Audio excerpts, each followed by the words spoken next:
forest is at the center of France's raging wildfires. Napoleon III created the large forest outside Bordeaux. Scientists say climate change is rewriting its future. Verity Stevenson, CBC News, posted, July 29, 2026, 4 a.m. Eastern Daylight Time. 4 days after she and her partner were evacuated from their apartment in Les Cap Ferret, Naomi Corsant and her family tried to find out what happened to the house they'd lived in for a decade in nearby Le Porge, where a forest fire raged. Photos and videos trickled in, mostly from firefighters already hard at work. The 20-year-old didn't get to see the scale of the devastation until she was granted permission to visit the community on Sunday.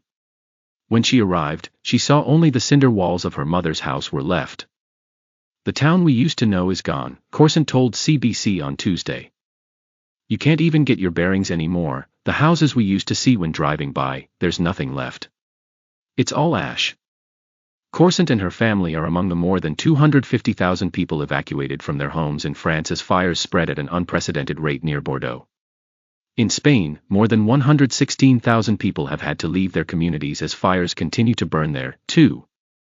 Scientists say climate change is the primary driver behind the extraordinary fire conditions gripping Western Europe, with a fourth heat wave of the season settling over the region this week. But they also say the scale of the fires cannot be understood without looking at how humans transformed the landscape itself.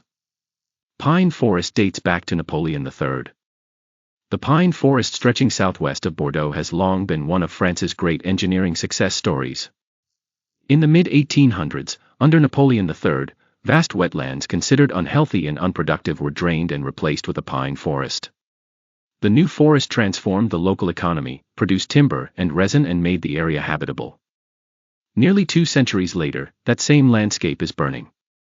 "This isn't a fire in a natural forest," said Raphael Moreira, an environmental historian at the French National Center for Scientific Research, in an interview.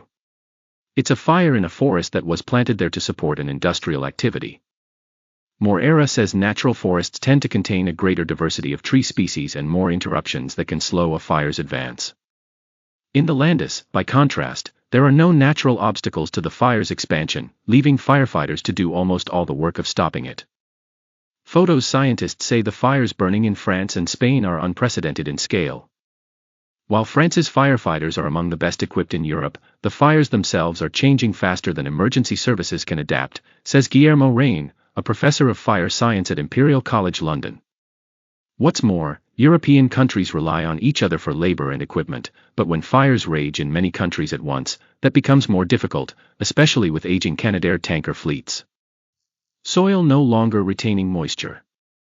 Amid successive heat waves and months of unusually dry conditions, the landscape has lost much of the moisture that normally helps limit fire behavior, according to Sylvain Delzin, a forest ecophysiologist at the University of Bordeaux and France's National Research Institute for Agriculture, Food and Environment.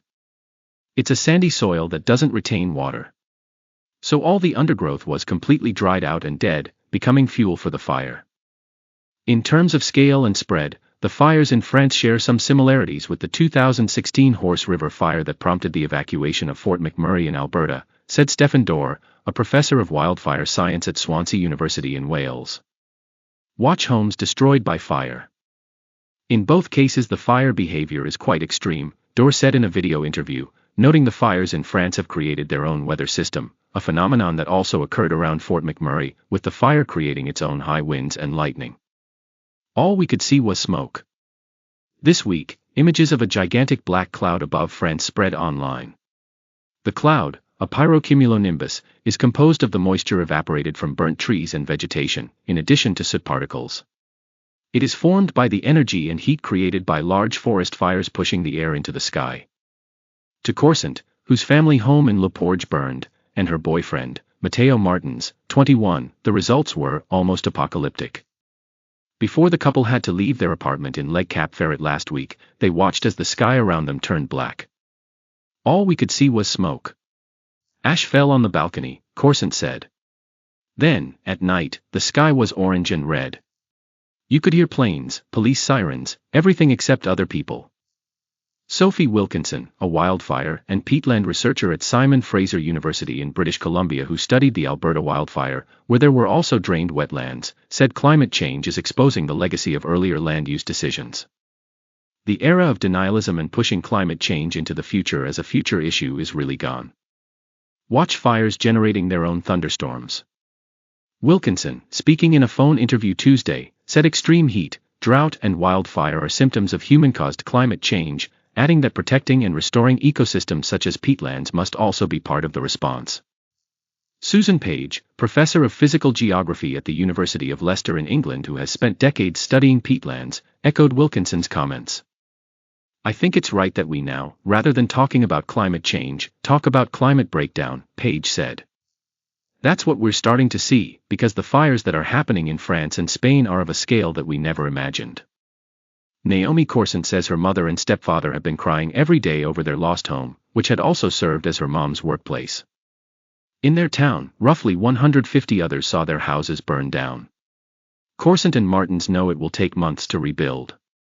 And they worry that once the headlines die down, people will forget. None of it feels real, she said.